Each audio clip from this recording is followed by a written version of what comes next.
Hi, அனைவருக்கும் வணக்கம். எல்லாரும் எப்படி இருக்கிறீர்கள்? நலமாக இருப்பீர்கள் என்றதான் வேண்டுதல் விருப்பமும் கூட.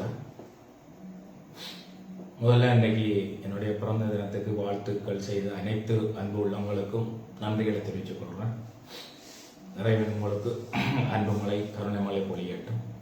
உங்கள் அனைவருக்கும் முன்கூட்டிய 2026 புத்தாண்டு வாழ்த்துக்களை நான் தெரிவித்துக் கொள்ள விரும்புகிறேன். இன்றைய பதிவின் நோக்கம் என்னென்னு கேட்டால், முன்னே ஆல்ரெடி காட்சியாக இன்றைக்கு ஒரு நண்பர் கேள்வி கேட்டிருந்தார், இன்றைய பிறந்த நாளில் நீங்கள் விரும்புகிற ஒரு விஷயம் என்னன்னு சொல்லி. நான் கூடுதலாக விரும்புகிற விஷயம் 2-3 இருக்குது. அதில் முக்கியமானது கல்விகளை மாற்றுவதன் மூலம் நாட்டில் இருக்கிற பிரச்சனைகளை தீர்க்கிறது.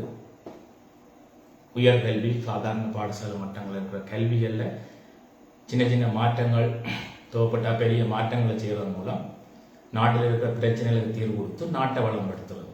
இது எங்களோட சின்னலேருந்து ஒரு அபிலாச ஆசைகள் கூட. ஸோ இதைத்தான் கிட்டடி நடந்த கவுன்சில் மீட்டிங்லையும் தெரிவிச்சுட்டு வந்தேன். ஸோ அந்த வகையில் நாங்கள் இன்றைக்கு ஆல்ரெடி கல்வியை மாற்றம் மூலம் நாட்டை மாற்றாண்டைக்க இன்டகிரேட்டிவ் ஃபார்மிங், கூட்டு பண்ணை விவசாயத்தை பார்த்து நாங்கள் இன்றைக்கு இன்டகிரேட்டிவ் மெடிசின் பார்க்க போகிறோம். இன்டகிரேட்டிவ் மெடிசின் என்பது என்னென்னு கேட்டால் இணைந்த மருத்துவம். அதாவது ஆங்கில மருத்துவம் தெரியும் உங்களுக்கு, சித்த மருத்துவம் தெரியும், ஆயுர்வேத மருத்துவம் தெரியும், அக்குபஞ்சர் தெரியும், யுனானி தெரியும், சீன மருத்துவங்கள் தெரியும், ஹோமியோபதி தெரியும், மற்றது முத்ரா சயின்ஸ், யோகா, நிறைய சயின்ஸ், எல்லாம் சேர்ந்தது தான் இன்டகிரேட்டிவ் மெடிசின் என்ற இணைந்த மருத்துவம்னு சொல்கிறோம். இது அமெரிக்காவில் MIT யூனிவர்சிட்டி ஃபாலோ பண்ணுது, பெரிய பெரிய வளர்ச்சி அடைந்த நாடுகளும் ஃபாலோ பண்ணுது. ஸோ அதை பற்றி தான் பார்க்க போகிறோம். ஸோ அதுக்கு முதல் பிரச்சனைக்கு தீர்வு கொடுக்க போறோம்னு சொன்னா முதல்ல எங்களோட நாட்டில் இருக்கிற பிரச்சனை என்னன்னு பார்க்கணும். எங்களோட நாட்டு இலங்கையில் இருக்கிற முக்கியமான பிரச்சனை அதில் கணக்கம் ஒரு 10 பார்ப்போம். முதலாவது எக்கனாமிக் கிரைஸ்ட், அதாவது பொருளாதார பிரச்சனை எங்களுக்கு இருக்கு. ரெண்டாவது ஸ்கில் மைக்ரேஷன், அதாவது இங்க படிச்சு போட்டு எங்களுடைய ஆட்கள் பட்டங்களை பண்ணிட்டு போறது. மூன்றாவது எஜுகேஷன் எம்ப்ளாய்மெண்ட் மிஸ்மேட்ச்னு சொல்றோம், அல்லது ஸ்கில் மிஸ்மேட்ச்னு சொல்றது. அதாவது படிக்கிற துறையில வேலை இல்லை. இப்போ உதாரணத்துக்கு 4 வருஷம் பிசிக்ஸ் லேப்ல படிச்சவையும் 3 வருஷம் பிசிக்ஸ் லேப்ல படிச்சவையும் கெமிஸ்ட்ரி லேப்ல இருந்தவையும் டிகிரி முடிச்சுட்டு ஏஓ மாதிரி வேலை செய்யணும். அதாவது ஃபைலை தட்டி கொண்டு இருக்கணும். அதுக்கு ஏஎல் படிப்பே காணும், டிகிரி தேவையில்லை. அப்ப எங்கட கல்வித்துறை இன்ஜினியர்ஸ் டாக்டர்ஸ் தவிர, இன்ஜினியர்ஸ் டாக்டர்ஸ் லாயர்ஸ் இவ்வளவு பேர் அக்கௌண்டனை தவிர மிச்சாக்கள் எல்லாரும் ஒரு டிகிரி, அதுக்கப்புறம் சொன்ன மாதிரி டவுரி, கல்யாணம், அதுதான் இந்த ஃபோக்கஸ் ஆயிருக்கு. ஸோ ஏதோ ஒரு டிகிரி முடிக்கணும்ன்றது, அந்த டிகிரி முடிச்சு போட்டால் அந்த துறையிலே அது வேலை செய்யணும்டா இல்லை. இதுதான் ஸ்கில் மிஸ்மேட்ச்னு சொல்லுவாங்க. நாலாவது மருத்துவ சேலஞ்சஸ் இருக்கு எங்களுக்கு. அதாவது நிறைய ஆக்கள் நோய்வாய்ப்படியும் நிறைய நிறைய நிறைய வருத்தங்களை மாற்ற முடியாம இருக்கு. 5வது கிரைம்கள் இன்க்ரீஸ் ஆகிருக்குது, ட்ரக் அபியூஸ் இருக்குது, சரிதானே. 6வது எங்களுக்குள்ள எங்களோட டெக்னாலஜி டெவலப் ஆகல. டெக்னாலஜி டெவலப் ஆகாதால நாங்கள் நிறைய பொருட்களை ஏற்றி இறக்குமதி செய்யறோம். 7வது. 8வது என்னன்னு சொன்னா ரிலிஜியஸ் அண்ட் கல்ச்சர், ரிலிஜியஸுக்கு, அதாவது இனம் மத பிரச்சனைகள், ரிலிஜியஸ் அண்ட் ரேஷியம்னு சொல்வது இனவாதம், கம்யூனிஸ்ட் மதவாதம், இந்த பிரச்சனைகள் 8வது. 9வது பொலிட்டிக்கல் இன்ஸ்டேபிலிட்டி, அதாவது நிலையான ஒரு அரசியல் இல்லைங்க, ஆடி ஆடி ஆட்டங்கானது மாறுறது. 10வது சோசியல் மீடியா மிஸ்யூஸ், அதாவது ஊடகங்களின் பிரச்சனை, அதாவது மதவாதம் இனவாதம்னு சொல்லலாம், கொமிலேஷியம் ரேஷியம் அல்லது ரிலிஜியஸ் எத்திக்ஸ் டிவிஷன், இன மத பிளவுன்னு சொல்லலாம். இவ்வளவு 10 பிரச்சனைகள் உங்களுக்கு இருக்கு இலங்கையில. ஸோ இந்த 10 பிரச்சனைகளையும் எப்படி கல்விகளில் மாற்றுவதன் மூலமாக இந்த பிரச்சனையை தீர்க்கலாம், நாட்டை எப்படி வளம்படுத்தலாம்ன்றத இன்றைய பதிவு. ஸோ முதல் ஆல்ரெடி நாங்கள் இன்டகிரேட்டிவ் ஃபார்மிங் பார்த்துட்டோம். இன்டகிரேட்டட் ஃபார்மிங், இன்றைக்கு இன்டகிரேட்டிவ் மெடிசின், அதாவது இணைந்த மருத்துவத்தை பற்றி பார்க்க போறோம். முதல் இணைந்த மருத்துவம் என்னன்னு சொல்லிட்டேன் நான். எல்லாம் இணைஞ்சு, அதாவது உலகத்தில் இருக்கிற அனைத்து வைத்திய முறைகளும் இணைஞ்சதான் இணைந்த மருத்துவம். திருப்பி நான் சொல்றேன், அலோபதி, ஆயுர்வேதம், அதாவது இங்கிலீஷ் மருத்துவம், ஆயுர்வேதம், சித்த மருத்துவம், ஹோமியோபதி, அக்குபஞ்சர், சீன சில மருத்துவங்கள், மற்றது சில தெரப்பீஸுகள், யோகா சயின்ஸ், முத்ரா சயின்ஸ் மற்றும் ஏன்ஷியன்ட் சயின்ஸ் அண்ட் டெக்னாலஜி இவ்வளவு சேர்ந்ததுதான் இணை மருத்துவத்துக்கு இருக்குது. முதலே இந்த இணை மருத்துவம் தான் பார்ப்போம். இணை மருத்துவம் ஏனென்று பார்க்கும்போது எங்களுக்கு ஏன் உடம்புல வருத்தம் இருந்ததை பார்ப்போம். ஸோ எங்களோட உடம்புல பஞ்ச பிராணம் இருக்கு, பஞ்சபூதங்கள் இருக்கு. பஞ்சபூதங்கள் 5 இந்த 5ஆல சமப்படுத்தணும். அது முத்ரா சயின்ஸ் எப்படி தெரியும். பஞ்ச பிராணன், பஞ்சபூதம், உடம்புல 7 சக்கரங்கள் இருக்கு. மூலாதாரத்துல இருந்து சகஸ்ரா வரைக்கும் 7 சக்கரங்கள் இருக்கு. அடுத்தது 6 கோஷங்கள் இருக்கு. அன்னமய கோஷம், பிராணமய கோஷம், விஞ்ஞானமய கோஷம், மனோமய கோஷம், ஆனந்தமய கோஷம், கர்மமய கோஷம், விஞ்ஞானமய கோஷம். 6 கோஷங்கள் இருக்கு. இந்த கோஷங்கள்ல இந்த இதுகள்ல சமநிலை பாதிக்கப்படுறதால எங்களுக்கு வருத்தங்கள் வருது. இப்ப உதாரணத்துக்கு அன்னமய கோஷத்தை எடுப்போம். அன்னமய கோஷத்துல ஒரு பேலன்ஸ் இஷ்யூஸ் வந்துட்டு இருந்தா, பேலன்ஸ் இல்லைன்னு சொன்னா பெயின்ஸ் வரும், குட்டிக்கால் வருத்தல், இடுப்பு வலிகள், வருத்தங்கள் வரும். ஸோ இது இப்ப ஆரம்பத்துல சாதாரண ஸ்டேஜ்னு சொன்னா உடனே வெஸ்டர்ன் மெடிசன், இங்கிலீஷ் வைத்தியத்தால ஸ்கேன் பண்ணி டக்காண்டு மெடிசன் கொடுத்துடலாம். ஆனா இதுவே தொடர்ந்து இருக்கும்னு சொன்னா என்ன நடக்கும்? நீண்ட நாள் வருத்தம், பெயின் சொன்னா பெயின் கில்லர்ஸ் தான் கொடுப்பீங்க. அப்ப பெயின் கில்லர்ஸ் கொடுக்க என்ன நடக்கும்? நிறைய கேஸ்ட்ரிக் பிரச்சனை, அதுக்கு இன்னொரு மருந்து தேட வேண்டியிருக்கு. அப்படியே தொடர்ந்து கொண்டு போகும். ஸோ அதனால அது அட்வைசபிள் இல்லை. அதாவது கண்டினியூஸா அது வெஸ்டர்ன் டாக்டர்ஸே சொல்லிடும், கண்டினியூஸா பெயின் கில்லர்ஸ் பாவிக்கிறது அட்வைசபிள் இல்லை பேஷண்ட். ஸோ அப்ப என்ன அட்வைசபிள்னு கேட்டா அங்க அக்குபஞ்சர். இது நிறைய பேர் அப்படி சக்சஸ் பண்ணிருக்கீங்கன்னா தேவையான தரவுகள் தான். நிறைய பேர் முத்ரா சயின்ஸால மருந்தால குணப்படுத்த முடியாத மாறி இருக்கு. ஸோ இது ஆங்கில மருத்துவத்தை குறை சொல்றதோ அல்லது உள்ளூர் வைத்தியத்தை துதி பாடுறதோ கிடையாது. பேலன்ஸ் பண்ணி ரெண்டையும் சேர்ந்த மெடிசின். ஆங்கில மருத்துவம் ஒரு பக்கம் இருக்கட்டும், அது ஓகே. சித்தா மருத்துவம் ஒரு பக்கம் இருக்கட்டும், ஓகே. அதாவே செய்யட்டும். ரெண்டும் இணைந்த ஒரு மருத்துவம் வளர்ச்சி அடைஞ்ச நாடுகள் இதை செய்யறேன். ஸோ அதைத்தான் நான் இங்க சொல்ல வர்றேன். இப்ப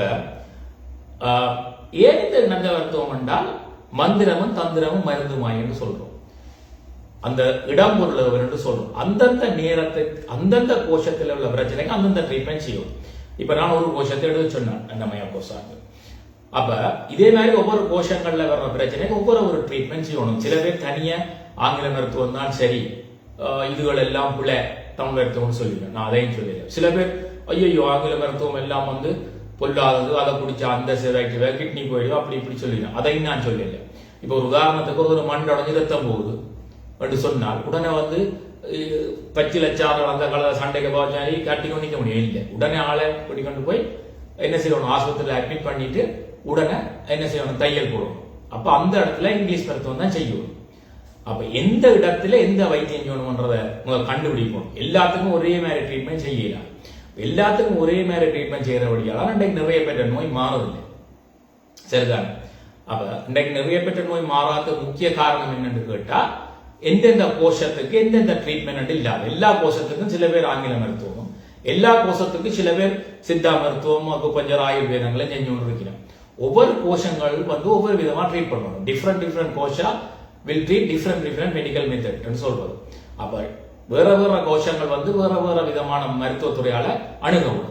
அப்படி அணுகைகளை தான் சக்சஸ் கிடைக்கும். அதுதான் நான் இப்ப அக்குபஞ்சர் சொன்னேன்னா, இப்ப இதே மாதிரி மண்டோட ரத்தம் ஓடினா இங்கிலீஷ் வைத்தியத்தான் போகணும்.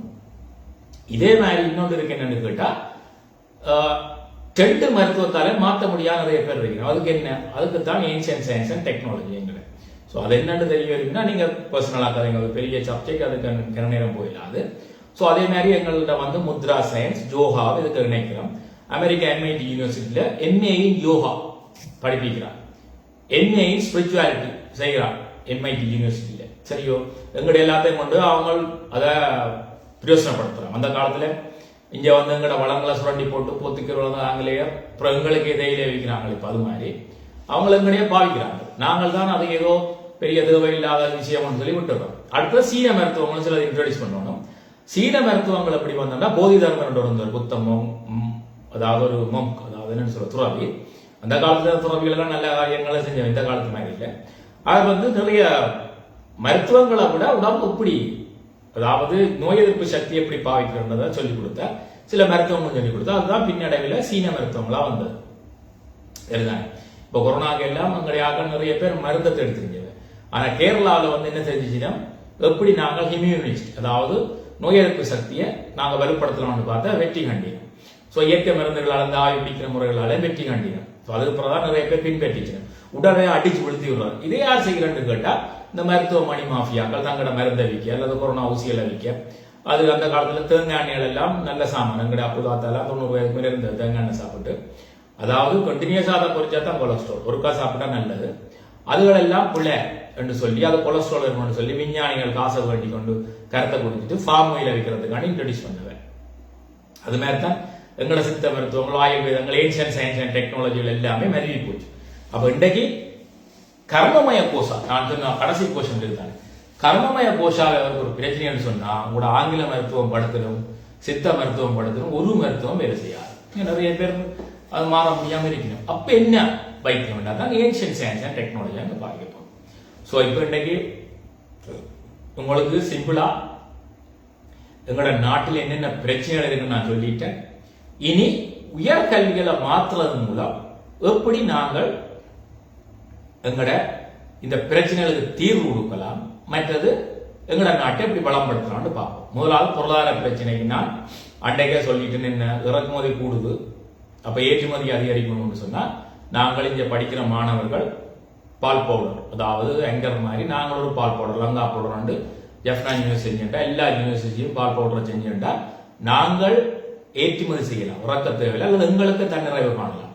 ஸோ அதுக்கு மீடியா ஸ்டூடெண்ட்ஸ் வந்து சப்போர்ட் பண்ணணும். இதெல்லாம் செய்தா தான் டிகிரி என்ற சிஸ்டத்தை கொண்டு வரணும். நான் சொல்லியிருக்கேன், ஒவ்வொருத்தருக்கும் ப்ராக்டிக்கல் இருக்கணும், அதை முடிச்சா தான் டிகிரி. ஸோ அது முதலாவது. பொருளாதாரத்தில் ஒரு பகுதி நாங்கள் பொருளாதார பிரச்சனையை முதலாக சொல்லிட்டேன். பொருளாதார பிரச்சனையை பார்ப்போம். ரெண்டாவது வந்து சைபர் செக்யூரிட்டி கோர்சஸ் நான் சொல்லி இருக்கிறேன். சைபர் செக்யூரிட்டி கோர்சஸ் ஒரு ஆள் படிச்சாருன்னு சொல்லி சொன்னால், அதுல டிகிரி முடிச்சாருன்னு சொன்னால் போலீஸ்ல ஹையர் ரேங்க் ஆஃபீஸர்ஸுக்கு போய் வேலைக்கு போகலாம். ஸோ ஆல்ரெடி படிச்சிருப்பிலும் பாவிக்கணுமோ தெரியாது, வேலைக்கு போய் முடிஞ்சா இப்போ எங்களோட நாட்டு காசை எல்லாரும் அழினம் கொண்டு எங்கேயோ வச்சிருக்கிறாங்களா அங்கேயோ வச்சிருக்கிறாங்களாண்டு. ஸோ இந்த சைபர் செக்யூரிட்டி சிஸ்டத்தில் போய் போட்டா அடிக்கடி நான் சொல்லுவது, உடனே அந்த காலத்தில் யாரார் கொண்டு வரணும் தெரிஞ்சு அவன் ஃபோன் நம்பர்ஸும் இருந்து ட்ராக் பண்ணினா சைபர் செக்யூரிட்டி கோர்ஸ் படிச்சாரு, இப்போ போலீஸ் இன்ஸ்பெக்டராக அல்லது ஐஜி டிஜிபியா வந்துட்டாருன்னா அவர் சிஸ்டத்தில் போட்டு பார்த்துட்டு எல்லாம் சிஐடியா இருந்தா சிஸ்டத்தில் போட்டு பார்த்தா இந்த பணம் எந்த வெப்ல இருக்கு, ஆற்ற பேர்ல இருக்குன்னு சொல்லி கண்டுபிடிக்கலாம். அது மட்டும் இல்லை, இன்டர்போலோட ஹெல்ப்போட, இல்லை எந்த நாட்டில் இருக்கும் அந்த நாட்டின் கிரைம் பிரான்ச் ஹெல்ப்போட, அங்கே சைபர் செக்யூரிட்டி இருக்கு அவையோட ஹெல்ப்போட ஜாயின் பண்ணி அந்த பணத்தை திருப்பி இங்கே கொண்டு வரலாம். அப்போ எங்கட பொருளாதார பிரச்சனை தீர்ந்தது. உயர்கல்வியில சில மாற்றங்கள் ஒன்ற மூலம் பொருளாதார பிரச்சனையை நான் 2 வழியா தீர்க்கிறதா சொல்லிட்டேன். ஒன்று நாங்கள் உற்பத்தியை டெவலப் பண்றோம், அதே மாதிரி இன்ஜினியரிங் ஸ்டூடெண்ட்ஸ் வந்து செல்போன்ஸ்களை செய்யலாம், சிப்ஸ்களை செய்யலாம், மெமரி கார்ட்ஸை செய்யலாம். அதுக்கான கல்விகளை வெளிநாட்டு யூனிவர்சிட்டியோட சேர்ந்து ரிசர்ச் செய்யணும். சரியோ, அவை தச்சில அவங்க புதுசாக கண்டுபிடிக்கணும், இல்லையென்று சொன்னால் புதுப்பிக்கணும். அப்படி ஒன்றும் செய்யலைன்னா டிகிரி இல்லைன்னு சொல்லணும். ஏன்னு சொன்னா அப்படின்னா தான் ஒரு மோட்டிவேஷனா இருக்கும். எங்கட கல்வியால அவருக்கு பயன்படணும், குடும்பத்துக்கு பயன்படணும், சமுதாயத்துக்கு பயன்படணும், நாட்டுக்கு பயன்படும். அவ இப்படியான இனோவேஷன் சொல்றது. இவ விண்டோஸ் 7 இருந்தது, விண்டோஸ் 8 வந்து அதுல இருந்து புதுப்பிச்ச இனோவேஷன். புதுசா 32 விண்டோஸ் 8 கண்டுபிடிக்கலாம், விண்டோஸ் 11 கண்டுபிடிக்கலாம். நோக்கியா 100 இருந்தது, ஏனையும் வாங்க முடியாது. இப்ப ஐபோன் ப்ரோ மேக்ஸ் வரைக்கும் வந்துருப்பாங்க. அது இனோவேஷன் ஆயிருக்கு, அதை புதுப்பிக்கணும். அப்போ ஆல்ரெடி கண்டுபிடிச்சதை புதுப்பிக்கணும். இப்ப சோலார் பேட்டரி பைக்கள் வந்துருக்கு, அதை இன்னும் கொஞ்சம் மாடிஃபை பண்ணணும். இப்போ நாங்கள் வாட்டர் பொல்யூஷன் மாடல் அவங்களுடைய ஹெரசின் இருக்குது, அதை நாங்கள் மாடிஃபை பண்ணி யூனிவர்சிட்டி பேரதியால் தீசஸ் கொடுத்துருக்கோம் அங்கே படிக்கிற காலத்து. பிறகு நாங்கள் இப்போ சேட்டலைட் சிஸ்டத்தை ரிசர்ச் பண்ணி கொண்டு இருக்கோம். என்னன்னு கேட்டால் நாங்களோட புதுசாக கண்டுபிடிக்கல, இன்னும் அதை மெருகூட்டுறது. அதாவது இப்போ கிளைமேட் சேஞ்சஸ் இருக்குதாங்க, இந்த கிளைமேட் சேஞ்சஸ் எல்லாமே வந்து அட்டமிக் கிளாக் எரரை பேஸ் பண்ணி இருக்கு. அந்த அட்டமிக் கிளாக் வந்து ஸ்டோகாஸ்டிக் டிஃபரன்ஷியல் ஈக்குவேஷனை பேஸ் பண்ணி இருக்கு. அதுல எரர் வரும், அதன் எரரை மினிமைஸ் பண்ணா அவுட்புட் மேக்ஸிமைஸ் ஆகும். அந்த அட்டமிக் கிளாக் எரரை நல்லா அந்த எரரை குறைக்க குறைக்க குறைக்க என்ன நடக்கும்னு சொன்னா எங்களுக்கு அவுட்புட் கூட வரும். இப்போ உதாரணமா ஜிபிஎஸ் வந்து கூட ஓலா ஊபர் பாவிக்கிறவங்களுக்கு அதுதான் முன்னுக்கு பின்னுக்கு நிற்கிறது. ஒரு நானோ செகண்ட் பிந்தினா 3 சென்டிமீட்டர் பிந்துமா. அப்ப யோசிச்சு பாருங்க, அந்த அட்டமிக் கிளாக் எரரை நாங்கள் மினிமைஸ் பண்ண அவுட்புட் நல்லா இருக்கும். அதான் எங்களோட ரிசல்ட். கிளைமேட் சேஞ்ச் மாடலும் அதுக்குள்ளதான் வருது. கிளைமேட் சேஞ்ச் முக்கியமான விஷயம், நாட்டின் வெதரை காணிக்கிறது. இதுக்குள்ளதான் பின்னுக்கு மெட்ஸான் இருக்கு. சாஃப்ட்வேர் வளர்ந்தாலும் பின்னுக்கு மெட்ஸான் இருக்கு. இப்ப இந்த கல்வியில நாங்கள் ஊக்குவிக்கணும். அப்ப இயற்கை அனர்த்தங்கள் வராம நிப்பாட்டிடாது, வரமுன் காப்பு திட்டங்களை கணித அறிவையும் என்வாயன்மெண்டல் சயின்ஸ் ஆர்வம் சேர்ந்து இதை கொண்டு வரலாம். இதெல்லாம் எங்கட கல்வி திட்டம். சரி, இப்ப நான் பொருளாதார பிரச்சனையை தீர்வு கொடுத்தாச்சு உயர்கல்வியால. அடுத்தது கிரைம்ஸுக்கு தீர்வு கொடுத்தாச்சு. அதாவது சைபர் செக்யூரிட்டியை படிக்க கிரைம்ஸ் போனுக்கால நடக்குது, அப்ப இது குறைக்கப்படும். மற்றது இண்டஸ்ட்ரியல் இன்ஜினியரிங் டெவலப் பண்ணிக்க எங்கட இறக்குமதிகள் குறையும், நாங்கள் ஏற்றுமதி செய்யலாம். அப்ப பொருளாதார பிரச்சனை சொல் சரிதானே. அடுத்தது என்ன பிரச்சனை சொன்னாங்க, எஜுகேஷன் எம்ப்ளாய்மெண்ட் மிஸ்மேட்ச் சொன்னோம். அதுக்கு தான் நாங்க என்ன சொல்றோம்னு கேட்டா, ஒவ்வொருத்தருக்கும் ஒரு யூனிக் டேலண்ட் இருக்கு, அதை கண்டுபிடி, அதை ஓயிலே கண்டுபிடிச்சோம். டேட்டா சயின்ஸ்ல அவனுக்கு இருக்கா, லோவில் இருக்குதா, அல்லது வேற வேற துறையில ஆர்ட்ஸ்ல இருக்குதான்னு கண்டுபிடிக்கணும். இப்போ ஒவ்வொருக்கும் நேஷனல் ஐடென்டி கார்டு இருக்கு, அது வித்தியாசம். அது மாதிரி உங்கள் ஒவ்வொருக்கும் ஒரு திறமை இருக்கு. இப்போ வந்து கஸ்ப்ரோவை எடுத்தீங்கன்னா அவர் செஸ் தான் என்ன திறமைன்னு கண்டுபிடிச்சு அதில் ஷைன் பண்ணார். மேத்தமெட்டிஷியன் ராமானு எடுத்தீங்கன்னா மச் தான் எனக்கு ஒன்று அவர் ஷைன் பண்ணார். அவர் செஞ்ச ப்ராப்ளம்ஸ் இன்றைக்கும் சால்வ் பண்ண முடியாது. சார் ஐசாக் நியூட்டனை பார்த்தீங்கன்னா விஞ்ஞானத்துக்கு போனார், ஒரு விஞ்ஞானியான. அதே மாதிரி சச்சின் டெண்டுல்கர் பார்த்தீங்கன்னா கிரிக்கெட்ல போனார், ஷைன் பண்ணார். இப்போ சச்சின் டெண்டுல்கர் வீட்டில் சொல்லினோம் டாக்டர் படி, இன்ஜினியரிங் படி, எங்களை ஊரில் சொல்லினோம் முன்கொண்டு பிள்ளை டாக்டர் நீயும் படிக்கிற மாதிரி அந்த பிள்ளைங்க திறமை தெரியாம சொல்லியிருந்தா சில விளையாட டாக்டரா வந்திருக்கலாம், இன்ஜினியரா வந்திருக்கலாம், சில ரெண்டும் வந்திருக்க மாட்டேன். அப்ப அவருக்கு திறமை கிரிக்கெட். இப்படி நாங்கள் ஓலவெல்லையே பிள்ளைகளுக்கு அந்த பாடத்திட்டங்களை வகுத்து என்னென்ன திறமைகள் எப்படி எப்படி அதுக்கு எரிக்கணும் கண்டுபிடிச்சு அந்த ஸ்ட்ரீம்ல விட்டு கொண்டு வந்து அப்புறம் உயர்கல்வியில கொண்டு வந்து தனித்தனியா டேட்டா சயின்ஸை இன்ட்ரடியூஸ் பண்ணியிருக்கிறோம், இன்டெகிரேட்டட் மெடிசனை இன்ட்ரடியூஸ் பண்ணியிருக்கிறோம், இன்டெகிரேட்டட் ஃபார்மிங்கை டெவலப் பண்ண சொல்லியிருக்கிறோம். அடுத்தது டேட்டா சயின்ஸ், ஏஐ, மற்றது ரோபோட்டிக் ஸ்டடீஸ் பிளஸ் எக்கனாமிக்ஸ், இது எல்லாத்தையும் சேர்ந்து மேனேஜ்மெண்ட் ஏஐ என்ற ஒரு கோர்ஸ். மேனேஜ்மெண்ட் அதாவது என்ன சொல்ற தமிழ்ல மேனேஜ்மெண்ட்டுக்கு முகாமைத்துவம், வர்த்தக முகாமைத்துவம் அல்லது கணனியுடன் சேர்ந்த வர்த்தக முகாத்துவம் என்ற ஒரு ஏஐயுடன் சேர்ந்த கணனி முகாத்துவம் என்ற கோர்ஸுகளை இன்ட்ரடியூஸ் பண்றோம். இதெல்லாம் வெளிநாட்டு யூனிவர்சிட்டியில இருக்குது, புதுசாக இல்லை. இதுகளை இங்க நாங்கள் அறிமுகப்படுத்துவோம்.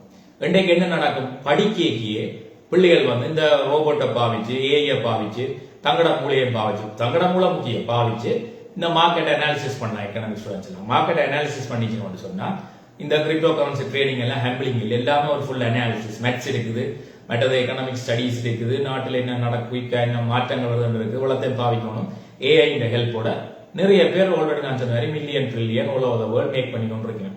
அது எங்களோட ஸ்டூடெண்ட்ஸ் எக்கனாமிக் ஸ்டூடெண்ட்ஸ் சேர்ந்து படிக்க இதை மேக் பண்ணலாம்.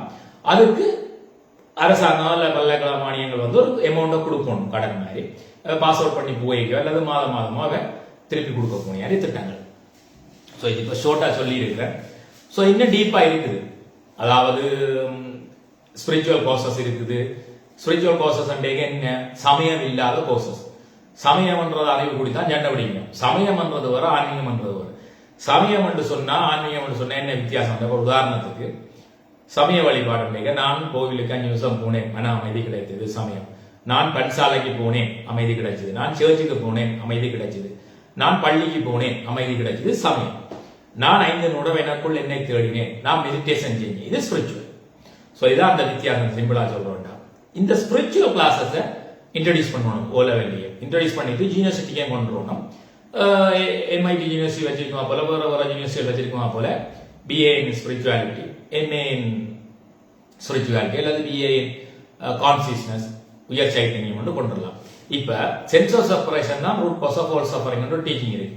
நீ வேற நான் வேற பிரிவு நோனர். இதே வருதுன்னு சொன்னா இந்த கான்சியஸ்னஸ் லோவில் இருக்கு, உங்களுக்கு சைத்தன்யம் லோவில் இருக்கு. அப்ப எங்களோட சக்கரங்களாம் ஆக்டிவேட் இல்லை. அப்ப ஸ்பிரிச்சுவல் கோர்சஸ்ல வந்து சமயத்தை சொல்லி கொடுக்குறது இல்லை. சம்பந்தர் வேறம்பாடி வேற அப்பர் குளம் கட்டினார் இல்லை, அதுக்கு எதிர்ப்பு இல்லை, அதை நான் சொல்லல. அப்புறம் ஜீசஸ் கிரைஸ்ட் வந்தார் அப்படி என்ற கதையும் இல்லை, புத்த பகவான் வந்த அந்த கதையும் வந்தது கிடையாது. அது அந்தந்த சமயம் போதிக்கும், அதுக்கு எதிர்ப்பு இல்லை. நாங்க சொல்றது ஸ்பிரிச்சுவல் கோர்ஸ் எல்லா சமயக்காரருக்கும் அவர்களை ஆன்மீகத்துல வளர்க்கிறது. அப்ப சைத்தன்யம் உயர்ந்து வந்தோடனே பிரிவினை இருக்காது, எல்லாம் ஒன்னஸா தெரியும். எல்லாத்திலையும் உங்களை பார்க்கலாம், எல்லாத்திலையும் எங்களை பார்க்கலாம், எங்களை எல்லாத்தையும் பார்க்கலாம். அதுதான் உயர்ந்த நிலை. அது தியரியா தெரிஞ்சாலும் பிராக்டிக்கலா அனுபவிக்கணும். அது எப்ப நடக்கும்னா இந்த சைத்தன்யங்கள் உயர்ந்து கொண்டு போயிடும். அது தனியா கிளாஸஸ் எல்லாம் நடக்காது, பட் அட்லீஸ்ட் முதல்ல தியரி தெரிஞ்சிருக்கணும்.